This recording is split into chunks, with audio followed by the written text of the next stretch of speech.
রুমিন ফারহানা মাননীয় সংসদ সদস্য যে প্রস্তাবটি করেছেন, এই প্রস্তাবটির মধ্যে উনি যে বক্তব্য রেখেছেন সেই বক্তব্যের মধ্যেই উত্তরটা রয়ে গেছে। তারপরেও আমি ওনার বক্তব্যটাই রিপিট করছি। মাননীয় স্পিকার, 2016 সাল থেকে বাংলাদেশে গ্যাসের ঘাটতি দেখা দিয়েছে এবং প্রেশার কমে গেছে।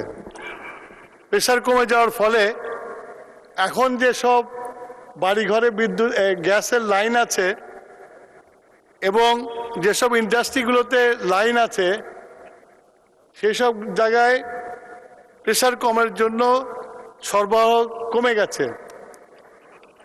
সেই জন্য আমরা এখন শুধু উৎপাদনকে চালিয়ে যাওয়ার জন্য আমরা ইন্ডাস্ট্রিগুলোকে যতখানি পারছি গ্যাস সরবরাহ করছি।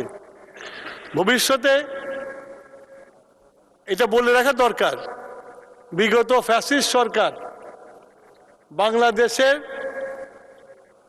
গ্যাস উত্তোলনের জন্য কোনো রকম অনুসন্ধান করে নাই। আমরা এই 2 মাসের সরকার ক্ষমতা আসার পরে আমরা বাপেক্সকে শক্তিশালী করে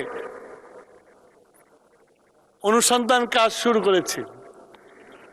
যদি এই অনুসন্ধানে যদি আমরা সফলকাম হই, আমি আশা করি যেসব গ্যাস কানেকশন দেওয়া আছে সেই সব জায়গায় আমরা কানেকশন দিতে পারবো, প্রেশারও দিতে পারবো। মাননীয় স্পিকার, আপনারা জানেন যে বিগত সরকার এই সেক্টরটাকে ইমিউনিটি বিল পাস করে কোনো জবাবদিহিতা করতে হবে না, এইটা করে পুরা সেক্টরটাকে আমদানি ভিত্তি করে দিয়েছে এবং বিশাল অঙ্কের বকেয়া রেখে গেছে।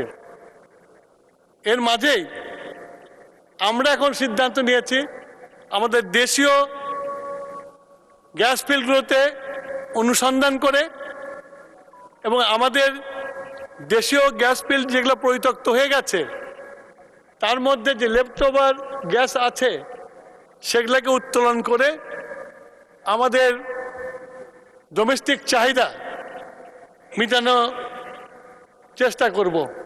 মাননীয় স্পিকার, আপনাকে ধন্যবাদ।